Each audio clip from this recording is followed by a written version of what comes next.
Ouais, je dis aux hommes politiques ceci, tous trois au gouvernement, pour dire que la guerre que nous avons à l'est de la République démocratique du Congo, cette guerre-là n'est pas seulement historique, mais elle est aussi prophétique.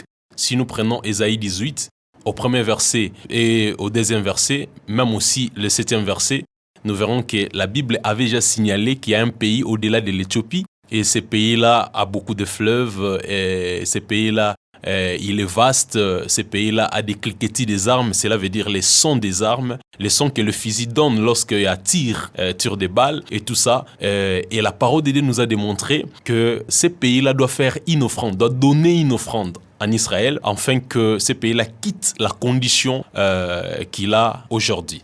Et en quoi consiste cette offrande? L'offrande qu'on nous a demandé, c'est à nous de savoir ce que nous pouvons donner en Israël. Parce que nous avons déjà, avant, il y a un président parmi les présidents que nous avions qui avait coupé l'alliance qu'on avait avant avec Israël. Aussi longtemps que la Bible nous a démontré que celui qui bénit Israël sera béni et celui qui maudit Israël sera maudit. Nous avons déjà, nous n'avons pas tenu compte de toutes les réalités prophétiques de la parole de Dieu par rapport à l'alliance que nous avions avec Israël. Donc la chose à faire, nous devons réfléchir nous-mêmes avec toutes les richesses que nous avons, prendre un peu de ceci et de cela, mettre ça ensemble et d'aller en Israël et de faire cette offrande-là. Et je crois avec certitude, comme la parole de Dieu nous démontre, que l'Éternel des armées d'Israël va combattre pour nous. Mais au début de son mandat, le chef de l'État, Félix Tshisekedi, avait dédié le pays à Dieu. Cela n'est-il pas suffisant? Dédier le pays à Dieu, c'est important. Mais une chose, c'est qu'il y a une notion dans la Bible, la notion du rachat. Lorsqu'on a